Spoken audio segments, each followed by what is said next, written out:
Vamos a iniciar la lectura del libro El poder de la oración y la palabra. Este tema es sobre la presencia poderosa de Dios. Sabe esto, oh hombre, la única raíz del pecado en ti es desconocer tu propia divinidad. Cuenta una vieja leyenda hindú que hubo una época en que todos los hombres eran dioses. Pero tanto abusaron de su divinidad que Brahma, el dios principal, decidió quitársela y esconderla donde nunca pudieran encontrarla, por lo que el lugar para esconderla se convirtió en la gran interrogante. Cuando los dioses menores fueron citados al consejo para considerar el asunto, dijeron: esconderemos la divinidad del hombre en las profundidades de la tierra. Pero Brahma dijo: no servirá, porque el hombre cavará profundo en la tierra y ahí la encontrará. Entonces ellos dijeron: bien, la esconderemos en el océano más profundo. Volvió a responder Brahma: no, ahí no, porque el hombre aprenderá a sumergirse en las aguas más profundas. Rastreará al fondo del océano y ahí la encontrará. Entonces los dioses menores dijeron: la llevaremos al tope de la montaña más elevada y ahí la esconderemos. Brahma dijo: no, porque finalmente el hombre subirá a la cima de cada montaña en la sierra y la encontrará de nuevo. Entonces los dioses menores se dieron por vencidos y concluyeron: no sabemos dónde esconderla, porque parece que no habrá lugar en la tierra o en el mar que el hombre no conquiste con el tiempo. Entonces dijo Brahma: la esconderemos en las profundidades del mismo hombre, porque nunca se le ocurrirá buscarla ahí. Desde entonces, concluye la leyenda, el hombre ha viajado por todos los confines de la tierra, escalando, excavando, sumergiéndose, explorando, buscando algo que lleva implantado en sí mismo.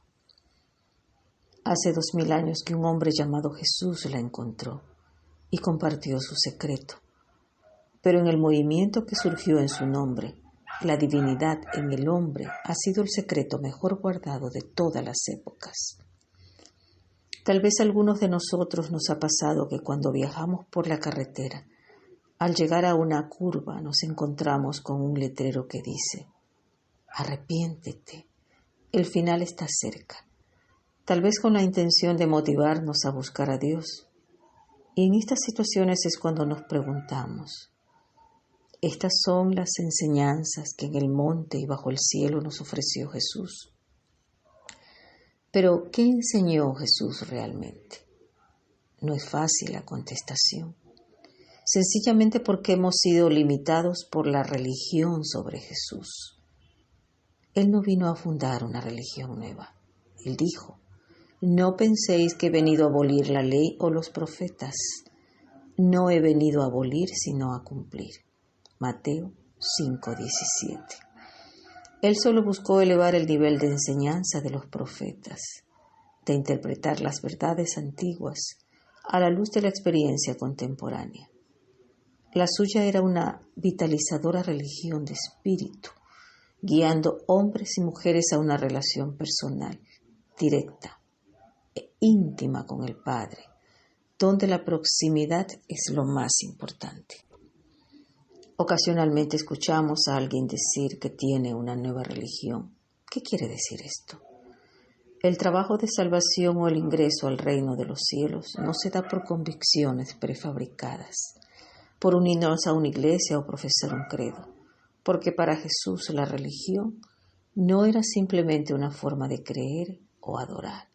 Era una forma de vivir. Cuentan que un viajero en la antigua Grecia se había perdido en el camino y tratando de orientarse le pidió a un hombre llamado Sócrates instrucciones para llegar al monte Olimpo. Y él le respondió sabiamente: solo haz que cada paso que des vaya en esa dirección. Solo hay un camino por el cual el hombre puede llegar a su monte Olimpo, es decir, lograr la realización y el desenvolvimiento de su divinidad innata. Y eso es lograr un cambio radical y permanente hacia lo mejor en su propia conciencia. El principio básico, la divinidad del hombre, es el dinamismo del cristianismo que puede salvar al mundo y guiar a la humanidad a la verdadera paz en la tierra. Sin este principio, las iglesias se pueden deteriorar con el tiempo, hasta convertirse en un monumento a un hombre jamás comprendido y a un mensaje jamás aplicado. Y sus iglesias y catedrales pueden convertirse en museos llamativos, donde los turistas solo pueden ser desplegado el derroche al que el hombre ha llegado en su eterna búsqueda por la verdad. Lo sorprendente es que en muchas iglesias cristianas se puede encontrar una Biblia con el discurso que Pablo pronunció en el Areópago y que dice: el Dios que hizo el mundo y todas las cosas que en él hay, siendo Señor del cielo y de la tierra, no habita en templos hechos por manos humanas, ni es honrado por manos de hombres, como si necesitara de algo, pues Él es quien da a todos vida, aliento a todas las cosas, para que busquen a Dios, si en alguna manera palpando puedan hallarlo, aunque ciertamente no está lejos de cada uno de nosotros. Porque en Él vivimos, nos movemos y somos, como algunos de vuestros propios poetas han dicho, porque su linaje suyo somos. Hechos 17, 24, 28. Jesús descubrió su propia divinidad, su relación especial con el infinito. Él descubrió que a través de la fe podía abrir puertas hacia la inagotable mente de Dios y así encontrar creatividad renovada, un fluir de ideas poderosas y una percepción que va más allá de la comprensión del hombre, de su época y la nuestra. En Juan 3 leemos: porque de tal manera amó Dios al mundo, que ha dado a su Hijo unigénito para que todo aquel que en él cree no se pierda, mas tenga vida eterna. Meister Eckhart, uno de los grandes místicos de la Edad Media, dice que Dios nunca engendró más que un hijo, pero que lo eterno está por siempre engendrando al único engendrado. El unigénito es el hombre espiritual, el principio crístico, el principio de la divinidad del hombre. El único hijo engendrado es aquello que es engendrado únicamente de Dios. Hay aquello en todos nosotros que es engendrado de muchas fuentes. Una persona puede ser engendrada de un padre alcohólico y así parecer que repite sus rasgos de debilidad. Otra puede ser engendrada de antepasados con el historial de una cierta enfermedad. Así que acepta eso como su suerte en la vida.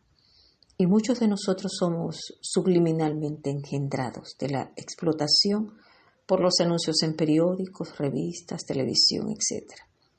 Pero Juan 3:16 está diciendo: el amor de Dios es tan grande, su sabiduría tan infinita, que Él le ha dado al hombre aquello que es puro y perfecto, aquello que es engendrado solo de Él. No importa las experiencias que un hombre tenga, Él es ante todo una criatura de Dios y siempre tiene el potencial infinito del Cristo. Muchas veces confundimos a Jesús y al Cristo. Pero Cristo no es una persona, no es Jesús. Es un grado de estatura que Él logró, pero un grado de estatura potencial que mora en todo ser humano. Pablo dijo: Cristo en vosotros, esperanza de glorias. Colosenses 1:27. Jesús tenía un concepto especial de Dios. Para él Dios no era un objeto especial de adoración, sino una presencia morando en nosotros, una fuerza rodeándonos y un principio por el cual vivimos. Todos tenemos en cierta forma un concepto acerca de Dios, hasta un ateo. Puede que Dios no sea parte de su filosofía personal, pero aunque pase su tiempo denunciando a Dios, revela un concepto de un ser caprichoso e injusto, que él ha rechazado intelectualmente, pero que siempre sigue la pista de su vida. Una vez un ateo le dijo a un reportero: Gracias a Dios, yo soy ateo. La idea de un Dios espiritual o metafísicamente allá afuera no muere fácilmente. Cada persona vive con un cuadro mental de Dios, ya sea afuera, arriba, al que oramos o a donde vamos al morir. Saber que Dios significa profundidad es saber mucho de Él. Y por ello no podemos considerarnos ateos o incrédulos si pensamos que la vida es profundidad. Y el que sabe sobre profundidad sabe sobre Dios. Y por ello no tenemos que buscar afuera para encontrar el principio de la vida, que lo percibimos a través de nuestras manos y pies o de nuestra respiración. El principio está personalizado en lo que Jesús denominó el Padre en mí, y por ello dijo: vuestro Padre sabe de qué cosas tenéis necesidad antes de que vosotros le pidáis. Mateo 6:8. El concepto especial de Jesús acerca de Dios revela un nuevo concepto de oración, porque usualmente esta ha sido dirigida a Dios. Así pues, la oración típica implora y aboga. Está encubierta por un fraseo piadoso y usa repeticiones vanas. Él ante todos parecía tener un ego inflado, porque estaba muy seguro de los resultados de sus oraciones, porque en el concepto de Jesús, la oración no es para Dios, sino para nosotros. Oramos, no para cambiar algo en la mente de Dios, sino en la nuestra. La oración nunca puede influir en Dios para ser menos que Dios o más que Dios, porque Él es luz, paz, amor y sabiduría. Él también habla de que el sol resplandece donde quiera que el hombre lo permite, y así es con la gran esencia que es Dios, porque no hay lugar donde Él no esté. La voluntad de Dios es el anhelo incesante del Creador de lograrse a sí mismo en quienes ha creado, por lo que la voluntad de Dios para nosotros es perfecta, perfecta vida, perfecto amor y sabiduría. Esta voluntad es tan fuerte que se filtra aún por nuestras mentes cerradas voluntariamente. Una persona podría afirmar continuamente: quiero morir. Por la ley de acción mental, los pensamientos siempre tienden a expresarse en una experiencia. Sin embargo, esta persona piensa en la muerte, pero sigue viviendo. ¿Por qué? Porque la voluntad de Dios por la vida trasciende aún el deseo del hombre por la muerte. Esto es gracia. La gracia revela una insinuación elevada de la idea de karma, el interminable ciclo de causa y efecto. Es cierto. Según el hombre pensare, así es él, y de acuerdo a lo que siembres, eso cosecharás. Pero el deseo de Dios de lograr en nosotros esa expresión perfecta es tan intenso que jamás recogemos en totalidad una cosecha de error, y siempre recogemos más de lo que sembramos del bien. Si logramos más poder a través de la fe o la oración, levantamos nuestra conciencia y recibimos la acción correspondiente de la ley divina. Podemos llegar a estar más conscientes de Dios, pero jamás podremos cambiar esa intimidad que es la presencia de Dios en nosotros.